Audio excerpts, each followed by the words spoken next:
Welcome back to the latest edition of the Inside Line Podcast by the Indianapolis Star. Alex Palou, record-winning margin on the streets of St. Pete, a little more than 12 seconds.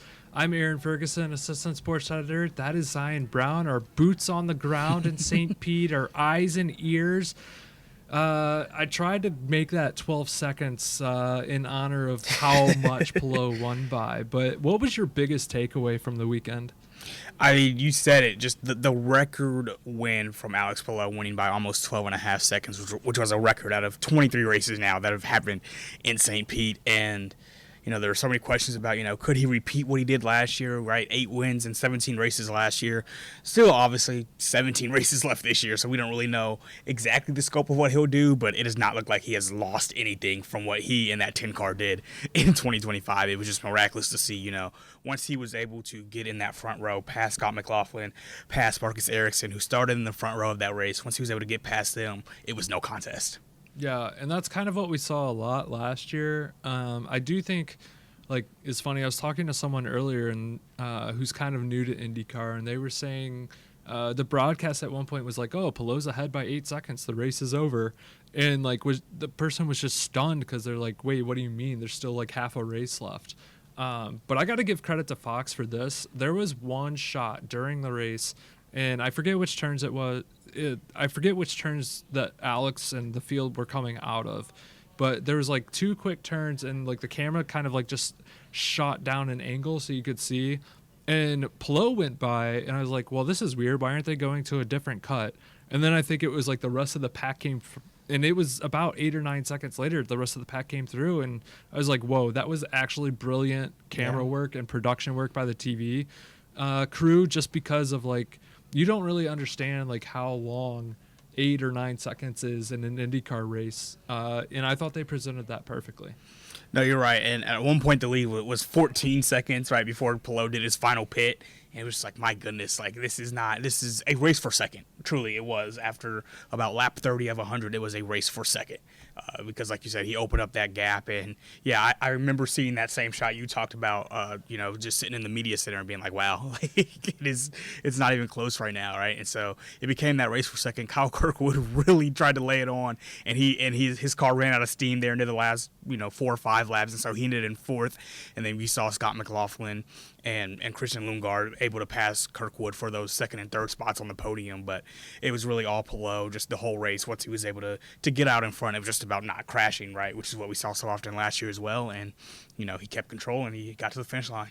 Yeah, and it's your first IndyCar race weekend, which we talked about this earlier, but probably more newsy than most weekends are. Certainly more newsy than the paddock hopes most weekends are. But one of the big things that came out Friday morning was the settlement between McLaren and Palou and Chip Ganassi, and you talked shortly after about that with Chip and Alex. Just what was kind of your takeaway, and what was some of the reaction to the settlement? Yeah, you talked about it, just the busyness of the weekend and the news side of the weekend. I'm going, it's like the USF Student Center. I had to pick up my credential, and as I'm the 3rd or 4th person in line to pick up my credential, I just scroll Twitter, and I see Alex Palou's tweet with his statement about the settlement. I'm like, oh my goodness, I gotta get this credential, then go write about it. And so that was an event, but yeah, it's a settlement, so the $12 million lawsuit, obviously, he's not going to pay that out. It'll be whatever less than that. We didn't get a number from it. I don't know if we ever will, but we'll see with that. But I think it was good for both sides to settle. And, if you read the statement that Palou made, I think it's clear that part, that him acknowledging his faults and kind of apologizing for everything was probably a part of the settlement, as as a part of this settlement, you have to publicly apologize to McLaren Racing and to Zach Brown, which he did. But, the vibes from the presser with Ganassi and Alex Palou were that he was just glad to have it over with. Ganassi didn't say too much about it, right? He kind of was, close-lipped about it when he got asked a question or two about it. But Palou just was ready to get it over with, as he said he was during Content Days a few weeks ago. And when he said that back at the end of January, he said at the time, I can't say everything right now. And so I think the everything, or the most we'll get, is what we got on Friday morning. But it is over. It's behind him, and obviously he's not affecting him, maybe affecting him positively now, even more so than last year, that he knows that it's fully over, and that's not something that is in his brain whatsoever during this season.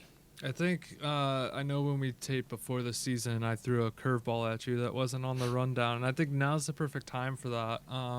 But really, before we get back to like the rest of the on-track stuff and upcoming to Phoenix, I'm really just curious, like, what was your first weekend like? Like, you met a lot of people, you talked to a lot of people you've already met, obviously, but like, it was just so fast-paced, and I know Nat and I were in the chat throwing a lot at you, and just really wanting you to have like a successful first weekend and feel like you were supported. But yeah, I mean, you got to go to St. Petersburg. You were hyping up how warm it was going to be before you went because it was cold and snowy here. But yeah, I mean, one race weekend in the books. What was kind of like your thought process going into it, and did it meet your expectations or surpass them? Or yeah. It was a good first race weekend for me. You mentioned just location, like just being at that race, on the water and just the location of the race downtown St. Petersburg. Very nice to be at, and just to witness all the fanfare there, right?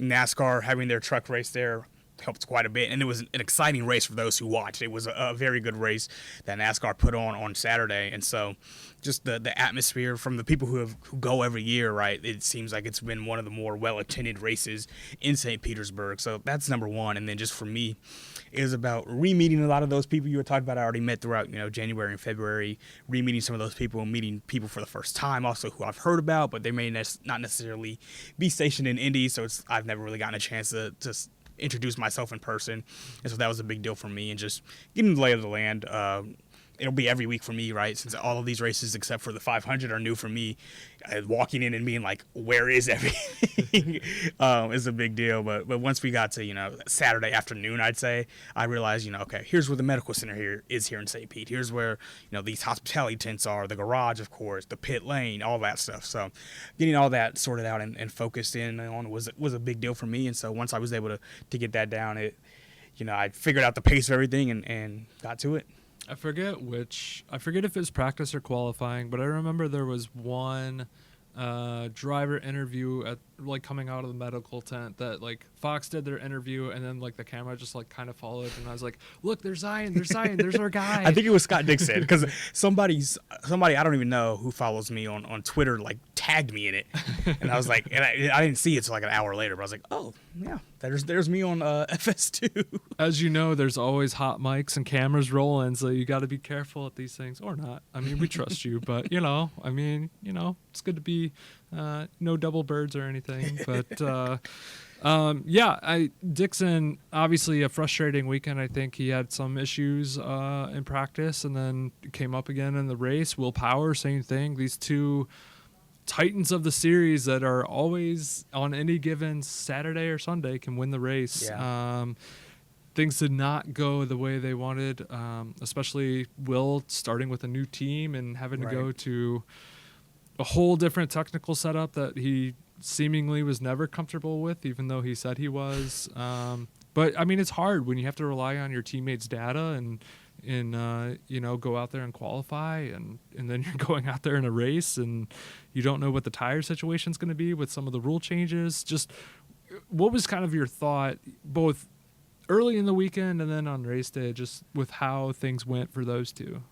Yeah, I'll start with Will Power. We saw him basically hit the same wall. I think it was out of turn 10, I want to say, on Friday and Sunday, hitting the same wall, and it basically ended his race Sunday. He did, get back out there for points purposes, but he was, I think, nearly 30 laps behind by the time the thing finished. So not what he wanted, certainly, for that first weekend with Andretti Global. And so for him, like you said, figuring out those technical things going into these next couple of races will be a huge deal, and just figuring out that car and everything with that. And then Scott Dixon, really surprised to see just the way every single day there was some sort of issue with his car. And like we talked about, had to go into the medical center on Friday. We talked to him after that, had some issues Saturday, then had the right rear pop off a pit issue during the race on Sunday, and was not able to return to the race after his suspension had gotten damaged there. So it's a whole boatload of issues for both of those veterans, guys who we obviously expect to be top 10, if not on the podium, for a lot of these races. And so it was just kind of, I don't know if concerning is the right word, but just hey, what's going on here with these two guys specifically, because we know what they're capable of when the car's right and when they're focused in. Yeah, and I think it was a fascinating point by the broadcast that Will going back out there was just as much about trying to find comfort in the car than anything else, because he really did not have a lot of time on track, both with practice and qualifying. But yeah, he really didn't have a whole lot of time on track, and he's still learning a new team and new setup and everything. And and Dixon, like, you don't see those mistakes very often from his pit crew, especially you heard it early in the race how early he pitted. I think it was lap 2. He pitted right at the caution, and Scott Dixon's just like the ultimate strategy guy. He just like does these crazy, at least they're crazy to me, but like these crazy, bizarre strategies, and clearly to the broadcast because they always bring it up, and he finds his way in contention. And to see that, I think, was disappointing, especially for him and his team. But when you have that that alternate strategy, I remember back to Mid-Ohio last year when it was him and Palou fighting for it at the end. It's just, I don't know, just to me it creates another entertainment element where it's like, okay, what's he gonna do? How is he gonna find his way back in this? And that's kind of being a savvy veteran. I want to go to the rookies. I think I'll start with Dennis Hauger because he started the weekend with just just a shocking pace in qualifying, and you got to talk to them a little bit and kind of see, and Roman Grosjean too with Coyne, like just Coyne's incredible Saturday and really weekend, I think impressed a lot of people. It certainly did, and you talked about Hauger. We'll talk to him again about an hour here over Zoom, so that'll be good to see what he has to say. But for him to qualify higher than Alex Palou, right? Like, I mean, obviously the race was a whole different story, right? And I don't think anybody, even after Saturday, expected Hauger to finish higher than Alex Palou. But to see a rookie in his first IndyCar race do that, it kind of legitimized what he did last year in Indy Next. I feel like, to say, okay, this was real. Him winning 5 races last year in his first Indy Next season, this is a real thing. This guy is going to be a legit threat in the IndyCar series, and he still finished exactly at 10th in the race on Sunday. So that was extremely impressive to see from Hauger, and I think that's somebody to just watch as the season goes on. It's like, okay, we know he's better than we may have thought. Like, can he be on a podium? And I won't even say the word win, because I just don't know if a rookie is going to be able to beat Alex Palou in this series on. But can he get to a podium? Can he get to a top 5? Right? I want to watch that throughout the season with Hauger. And then the other rookie you mentioned there, Mick Schumacher. Not his fault, but Stingray Rob is a row ahead of him and just loses control of his wheel, steering into the left of Santino Ferrucci. Schumacher's car ends up going on top of the car of Ferrucci and Rob, and Rob's car was the only one that was able to actually re-enter the track. The other two were done for the day, and so Rob got a 30-second stop and hold penalty for that as well. But just an unfortunate start, lap 1 for Mick Schumacher, and he took it in stride, right? The video is on the IndyStar TV IndyCar YouTube channel if you want to look at it, but he took it in stride. He said, look, if we qualify better, that doesn't happen, right? And so I respected the humility. I don't know if I would have had that same level of grace given that it was his very first race, and really right now, more than how high he wants to finish or anything, he just wants to get laps in, and he did not get a single lap in this weekend. So interesting to see what happens with him going into Phoenix, because that's an oval, big deal for him, having not raced on an oval before, and want to see if he can, qualify decently and finish that race this weekend. Yeah, I know. It's funny because, like, you can tell that Mick is not your typical rookie. He's a little bit older, obviously, a little bit more experienced. So he brings, like, a veteran personality to the series, I think. The son of Michael Schumacher, obviously. Yeah, I thought that was really interesting. I did think it was also funny that the first caution of the season came 2 turns later than last season. But yeah, I think one of the things is, like, the beginning of races are always just so chaotic. Right. And especially, it's the first race of the season. They've been in cars, but, like, they haven't raced competitively in 6 months. Exactly. At least not in IndyCar. So everybody, you got a little bit extra adrenaline. You're getting going a little bit.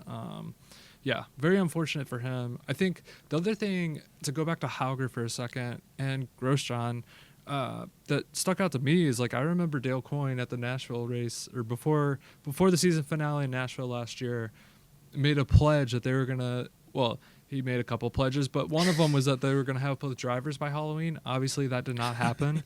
But he did say they were going to be more competitive and that they were not going to be fighting for the leader circle anymore. They were going to be, like, solidly in, and, like, Boy, did they back it up. So far, so good, right? Yeah, no, for sure.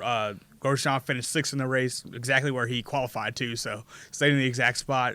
So to see them get 2 guys in the top 10 was definitely, I think, a surprise to everybody.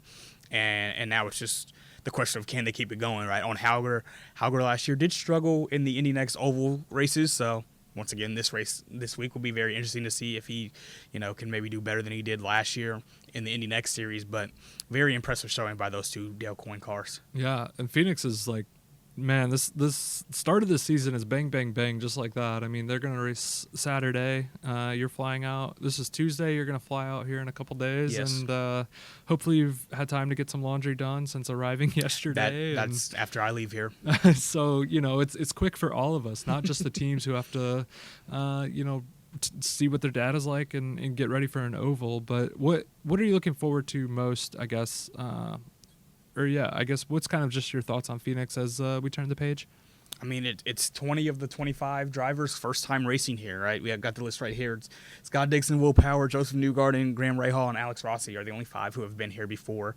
Newgarden and Dixon have won it. I think Dixon in 16, Newgarden in 18 the last time they was there, but it's been 8 years. And so they got a test in a couple weeks ago, but that's still not a race, as you mentioned. Like, similar thing you mentioned talking about the lap one on Sunday. Like, okay, you can do your test, you can do your practice. It's not a race. So when we get there on Saturday, it'll be an actual race, and just seeing how these guys adjust to this race on the oval. I am curious specifically with Joseph Newgarden, somebody who we know has been fantastic over the years on ovals, just if he can really have a push to win this race because he's won it before, because Alex Palou has not driven here before, has not raced here before, I guess I should say.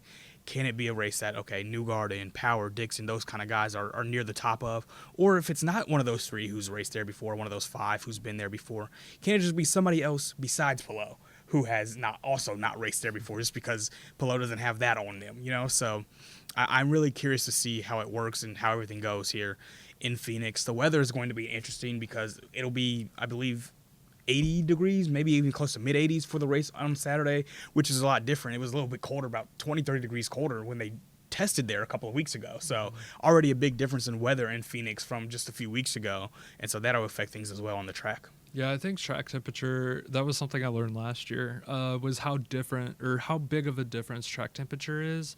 And you heard it a little bit this weekend, especially in qualifying on Saturday at St. Pete, where they're like, there's shadows, so now different parts of the track are going to be, a little bit different temperature, and how do drivers account for that? And I don't think it was so much an issue Saturday, but when you look back to the 500 in 2025, just this last one that we had, that was a big reason for a lot of the crashes that we had so early on, or there were several pit lane issues just from colder track temperatures, cloud cover.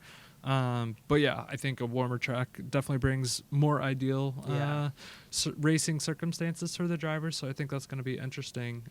So too is Newgarden. Like you heard on the broadcast, well, at least I heard on the broadcast that, they were even speculating, like, is this like, what does Newgarden have to do this year to like keep going with Penske? And it's a contract year, yeah. Yeah, I mean, it's just like, it's crazy that it's race one. We've just had 6 months off, and we're already talking about silly season stuff. And to his credit, he had a solid race. He got up to 7th, I believe. So, like, after qualifying down at 23rd, so to his credit, he had a solid race. But his Friday and Saturday were not good whatsoever. Yeah, and I think, I mean, I don't know. It's just crazy that a new season's here. Really was kind of like my biggest takeaway from that is like, man, a new season's here and we're already talking about next season to a degree. But that was also like a big storyline with Will Power and Penske last year.